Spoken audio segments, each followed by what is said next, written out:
بسم الله الرحمن الرحيم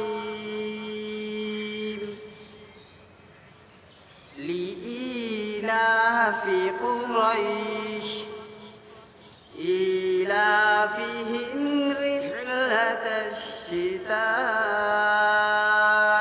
والصيف فليعبدوا رب هذا البيت الذي أطعمهم من جوع وآمنهم من خوف.